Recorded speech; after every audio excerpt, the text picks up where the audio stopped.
Hi guys, welcome back to my channel. In today's video we're going to be talking all about how to stop procrastinating and study effectively for long hours. Just before I get into it, I don't want you to feel like you're the only one, okay? Procrastination, it happens to the best of all of us. Tackling procrastination and trying to study for long hours can be a bit challenging to do, but with the right strategies you should be okay. It's possible to overcome it and see progress. I think it's worth going over what procrastination actually is and what it's caused by, because for me, I feel like if you want to deal with anything, you need to understand why it's happening. And so I'm just going to talk a little bit about why most people tend to procrastinate. Most people think procrastination is just due to laziness. I think procrastination has got more to do with your psyche. It's more of a psychological thing than something just due to you being lazy. I think procrastination comes from a place of fear. So when you feel like you're not good at something, you always put it off. Oh, I'll do it tomorrow. I'll do it next week. It can also be because you feel a bit overwhelmed. You have so much to do and you don't know where to start. And so you're like, okay, I'm just not going to do anything. You know, sometimes you wake up, you have so much to do. My to-do list is like from here to here. And I'm like, I have so much to do, so I might as well just do nothing. So I'm going to give you a couple of strategies, a couple of tools that can hopefully help you kick it to the curb, regardless of what factor is being caused by. So the first thing that works for me is going into studying with clear intentions or clear targets of what I want to get from my study period. I write down the things that I want to achieve and I visualize myself achieving them at the end of my study period. Because like I said before, procrastination can come from a place of fear or failure. And so if I can see, for me, if I can see myself already achieving this thing that I'm so scared to actually start doing, then it motivates me to actually put in the work and start studying. And that has been a game changer for me. Define specific and achievable goals for every single study session and visualize yourself achieving them. Also, having clear objectives gives you more of a tunnel vision when you start revising, and it keeps you focused. The second cause of procrastination, like I said before, could be due to you feeling overwhelmed because you have so much to do. How I overcome that is to break down my workloads into tiny bits, okay?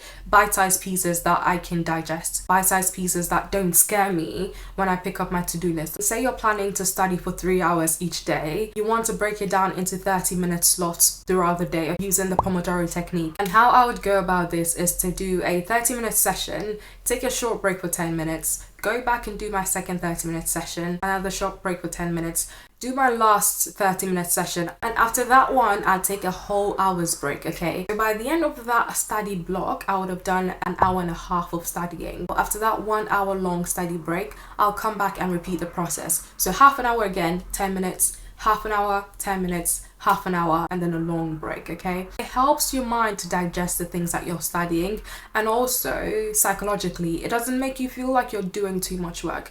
Because when I'm about to do a half an hour study session, my brain is like, oh, it's just half an hour. We can get through this, like we've got this. Rather than you trying to sit there and psych yourself up to actually sit there and study for 2 hours non-stop. It's much easier to keep going and keep motivated if you're studying in short study blocks. One more thing that really helped me is optimizing my study environment, okay? So that includes decluttering, minimizing any distractions. If I know that I have something on my desk that I might just end up fidgeting with, just remove it from my study area. Ensure that you have good lighting so that you're not squinting too much. Ensure that you have good ergonomics, so your chair is placed at the right position so that you're not slouching. Make sure you don't have your head on the table. You'll literally fall asleep. Make sure that you have a set timer by your side, especially if you're doing past papers, so that you can pace yourself as well for the main exams. It also helps you, like I said, to monitor your study blocks and know when to take a break and when to come back. Knowing that you have a set timer can boost your productivity. When you look over and see like, oh, I've got 5 minutes left to go on my first break,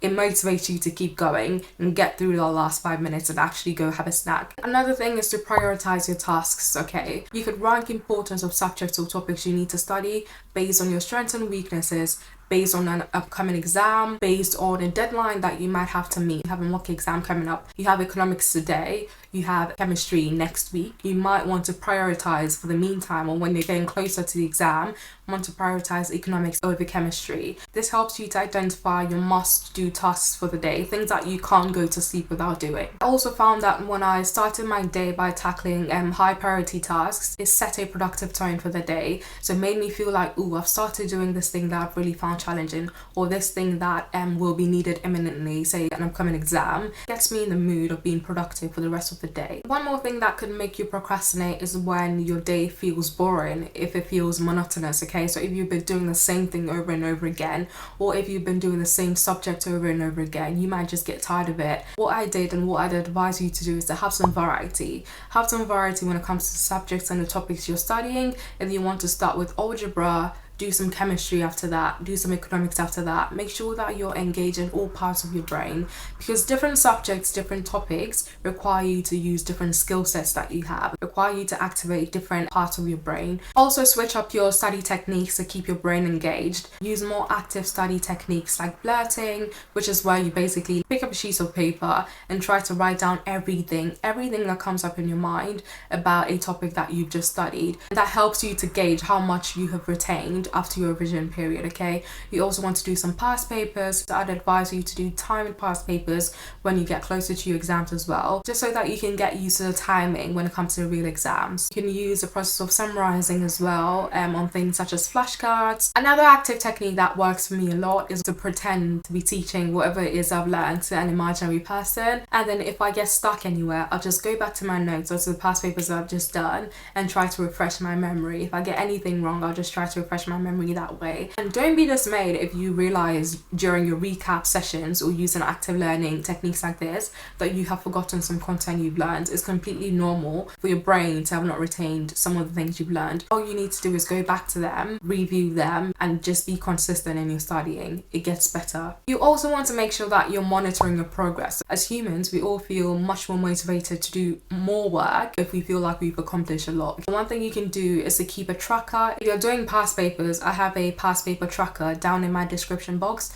that you can download and use. Log the marks you've got, log the past papers you've done, the years, and over time, when you keep being consistent, you should hopefully see that your grades or your marks are increasing. So these are a few things I've done over the years throughout my GCSEs, A-levels, and even uni that have helped me to combat procrastination and master revision for long periods. It's worked for me and it's worked for so many people that I know. And you need to remember, it's all about progress, not perfection. If you manage to fight procrastination today and do an hour's study, it's still something. It's better than you doing nothing. If you manage to combat it again tomorrow and do an hour and a half, it's still something. You do not need to start with ridiculously high amount of studying, like 4 hours in a day. It's not just about the amount of time you're studying for. There's no point sitting there doing 4 hours of studying with no breaks and think you're going to remember anything by the next day. You won't. Your brain won't be able to retain that much information. So in as much as you want to do a lot of work, you need to make sure that you're doing quality work as well, okay? So take it easy on yourself. You might find that even as you start to incorporate these, that you struggle a little bit. Don't worry. Again, it's all about progress, okay? Keep going, take it easy on yourself, and slowly but surely you'll see that you're getting more productive and you're dealing with procrastination much better than you have in the past. So all the best. I hope everything goes well for you. If you've enjoyed this video, make sure to give it a thumbs up and subscribe, and I'll see you in the next one.